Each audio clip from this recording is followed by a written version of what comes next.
Hi, everybody. We wanted to give you just a brief look at Active Classroom. It's a tool that we had featured in our continuity of education document. And I'm just going to pull that up real quick just so that you can see. So I'm under the grade 7 through 12 phase 2 document. Can you show your screen with us? I thought I was. We're going to show you both the teacher side and the student side. I have a 5th grader and an 8th grader at home. So we have this mock account for my daughter Isabella. My 5th grader also used it once and she liked it. She liked how interactive it was and easy to use. So we're just going to show you what that would look like. Now we see your screen. Cool. And yeah, one thing that I'll talk about that once we get there. So first of all, how to even access Active Classroom. So Active Classroom is typically a premium subscription-based service, but because of COVID, as you can see on the screen right over here, these links will actually, the code is pretty much already embedded in these links. So when you click on the link, you'll get your premium subscription for the remainder of the year. It is worth noting that if you do decide to use the Active Classroom Social Studies subscription, next year it will be a paid subscription, so I wouldn't count on it being available. But if you are looking for something for the rest of May into June with your students and your social studies teacher, this is a pretty great program. So I'm just going to log in here with Google, so you will just be using your Google account. And fortunately, we were able to get Shelly's daughter in here. So she's my student that we can kind of see. And we're just going to take a look real quick at the interface here, just so you can see exactly what kind of assignments are available in Active Classroom, how you can assign them, and how intuitive it really is for providing work for students in the social studies curriculum. And one thing that I do want to note is that it does use the actual books that we use at Warwick Middle School. I'm not sure as far as the high school goes if they use similar textbooks, but for each grade that you're searching, these are basically digital books that most public schools are using right now. So I'm going to just start off by showing you the activities section here. And the great thing about the activities section is that you can just search for an exact term or topic. You can search by standards, so you can search by your grade level. So if I want to look at 8th grade, I can actually search for PA 8th grade standards. And then standard type, we can go Common Core. And even if I just search like that, without even putting any keywords, I can decide, do I want to, which standards do I want to hit here? So again, there's lots of different ways that you can search. And there, you can also search by, or you can create activity sets where you can pull from some of these searches and you can group things. But just to give you a couple ideas, so here's a few things that we're searching for, or a few options. This is just alphabetical order. It's pretty much an endless list, but you can see that activities are grouped by Lexile level. And if you decide that you like one of these activities, if you click on it, so if I would randomly click on this one right here, it gives you a nice little overview of what it is. You can favorite certain activities if you decide that you might want to come back to it. It tells you what types of assessments are there. So we have performance-based and short answer. And if we would want to assign it to classes, we would just click on that little assign icon right there. But I'm going to take us back to the main page. And just to show you, initially, if you do decide to use Active Classroom, you have to make sure that you get some students in there. And it's very similar to Google Classroom in that regard. So if we would go to Manage Students, you can make your class right here by clicking on New Student Class. But I've created one already that's just called Olshan Demo Class. So I'm going to click on that, but we could have easily just clicked up here and made that happen. And there we see all the students that are in the class, and it's just Shelly's daughter. But if I click on that Edit button, as you can see, I can import students from a spreadsheet, or I can just register new students as well. So this is one that I would strongly recommend, that you can just pretty much pull up a spreadsheet of your rosters, and then that way you can pretty much just have all your student names and your emails directly from the spreadsheet. If you already have a class and you just want to add a new student, just to show you what that looks like, you can pretty much just put in the student info. But more importantly, I would suggest that you just share this link with your students and they can register themselves. So as long as they're using their Warwick email when you tell them to put that in. They can take care of all that themselves.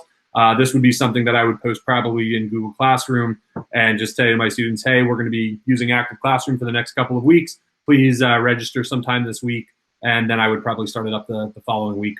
And that's exactly what Kathy Dommel did. She had a nice little screencast, and my fifth grader was able to get on without even my directions. I actually didn't even realize she was on it. So, but yeah, very user-friendly, very easy to use. I'm glad that you said that as well, just because I know that sometimes people are hesitant when they hear that, like, oh, my students are going to have it. Again, if your fifth grader was able to jump in there, students are pretty resourceful at the secondary level. I don't see that being an issue with Right. them. Kathy had emailed me and said, what does Allie think about Active Classroom for social studies? Because I want to know if I want to assign more things. And I said to Allie, I said, so I didn't even know you were using this. What did you think of it? She's like, I loved it. I loved it. It was interactive. She liked it. So I said, would you want to do it again? And she said, yes. Very cool. So this is, I just want to share real quick. I have 2 sample assignments here. And again, there's some other features here that we're not going to cover completely in depth today, but the Maps and Atlases feature is very, very cool. But if I go to assignments and grades, I basically assigned 2 just kind of sample assignments as a demo. And one that we have here is Atlas of U.S. History, the French and Indian War Changes America. So I assigned this and I made it available yesterday, and I left the due date up until the 14th. And if I want to view this, so I'm in the teacher view right now. And if I want to view what this assignment looks like, if I go to launch, that little rocket ship there, it's going to load it up. And I think I was already in here, so it jumped me down to that part right there. But this is, Shelly's going to show us what it looks like from the student view. But I just love the way that this is, it's so interactive and so user-friendly, the way you can kind of go through this site. But students have the ability to annotate. Teacher has the ability to annotate here.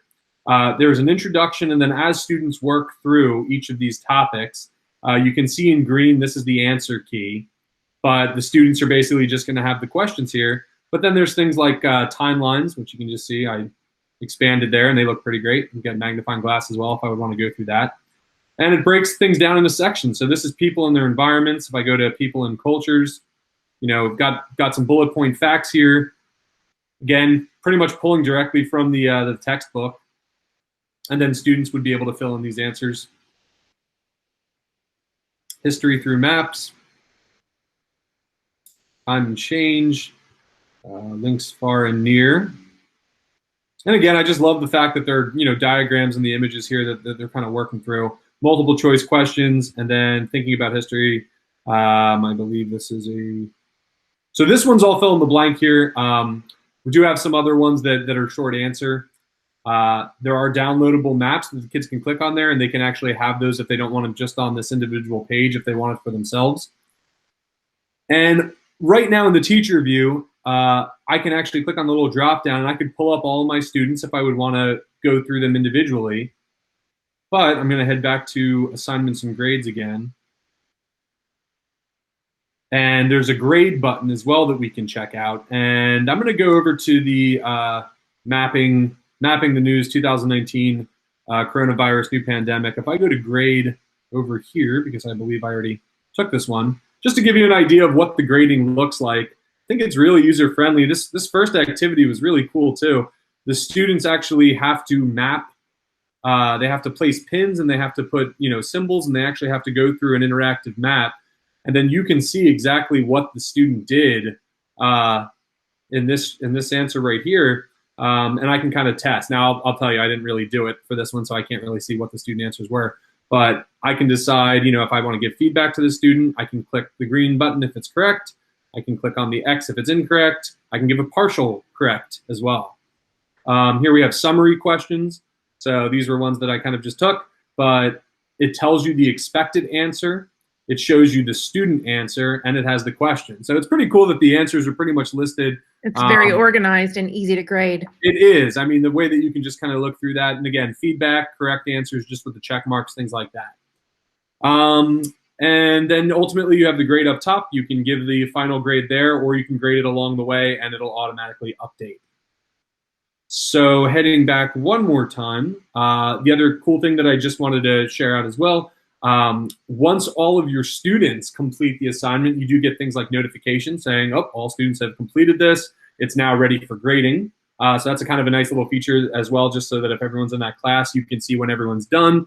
Or if the due date has pretty much reached its limit, it'll say the due date is now has now hit, and it can either close submissions or you can allow late submissions as well. So, Shelly, I think I can. I don't know if is there anything else you think I should cover? Just no, I think that's great. So, I think I can show quickly. Do you want to show what the dashboard looks like on the student end? yeah, that'd be great. And again, as you're pulling that up, and you can share your screen there, just to, I think it's so important just to see that glimpse of it, because I think that the interactivity of the questions and the units, you have to keep in mind that it's all done for you already. The maps are embedded, the answer key is already there. And these are pulling standards directly from, you can pick grade level, you can pick Common Core, and they're using the same textbooks that we're using at Warwick. So, if you're a social studies teacher in 7th grade and you're like, oh, everybody's home, we don't have the textbooks. I mean, this has the textbooks built in, and it's simply you finding the activity and assigning it. It's yeah, and it's interactive. They have to really follow along. They can't fake it. Right, for sure. So I'll show what it looks like on a student's end. So I'm going to pull up. Do you see Isabella's? Yep. Okay, so I'm in Isabella's. I logged in using her Google credentials, and you see there's some notifications there. If I click on that, it says that new assignment has been created. If I go back to Google Classroom, I believe the place where I want her to go is assignment and grades, and that's where you have all the things that you assigned are right here. So let's take a look at the one that she didn't do, which was Atlas of U.S. History.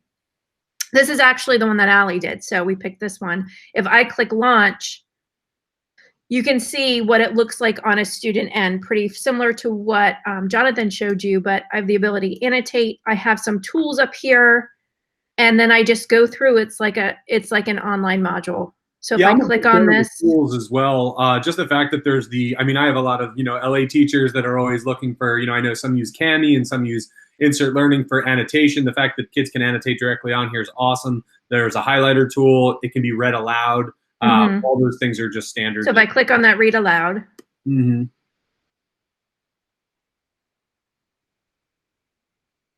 that's definitely a nice feature kind of like that you can use. Built in, just like I know. Absolutely, yep. So and yeah, it only has the read feature. It doesn't have pictures or anything, but that's all you would need. And you have that turn-in assignment that is very similar to a Google Classroom. Right. So here are where you would fill in the blanks. If I go to people and cultures, I love how clear and crisp that map is, answering those questions. Everything is so, you don't really have to zoom in on anything because everything's so well, it just looks so clear, and it's, I can see, it's well done. It's formatted for you. It's like, so this isn't teacher, created here. This is part of their library that's included. So, I mean, it's, yeah. And here's history through maps, same thing. It's a great resource, especially, now that it's free for this period of time. Look at the chart. I mean, all these are great activities, even if you're not grading them, just using a chart, even in language arts, to kind of cross-reference, looking for information, inferencing, grabbing data. I think this is definitely a great resource. And one thing I didn't show on the left side of your screen there, so right now you're in thinking about history. As a teacher, when I initially assigned the French and Indian War Changes America, this entire activity, I had the option to, if I wanted to, uncheck any of those. So you can kind of differentiate. So yeah, so I could decide, and that's exactly right. You could decide if I want some students to only have maybe 3 subtopics and maybe some others I want to have 6, or maybe just overall I say, you know what, this is kind of a, some of them are a little bit lengthier, there's more reading. You might just say, I'm going to omit one, and maybe you just want to include one. Right. You do have that option. Huge. A lot of flexibility. Yeah. So, no, good stuff. Yeah, it's a great resource. So I'll stop my screen. And then if anybody has any questions for us, we can always walk them through. I know I have Kathy's really great Loom video that she had for the kids. And like I said, Allie was able to get on on her own. So I don't see it as not being user-friendly, but definitely a great resource for the next couple of weeks if you need something to kind of fill in that social studies time. Yep, and even language arts for sure. Definitely. So put in a tech request if you are interested and you need any help with it. I would probably encourage, if you are going to use it, I would probably do it sooner than later. It wouldn't be something I would necessarily recommend for just like the last week of the school year, but we still have a couple weeks left, so this could be easily something if you're a social studies teacher there, LA teacher, and you want to incorporate some of that. This would definitely be something that you get 3 weeks out of, 4 weeks out of, possibly. All right. Thanks for listening. All right.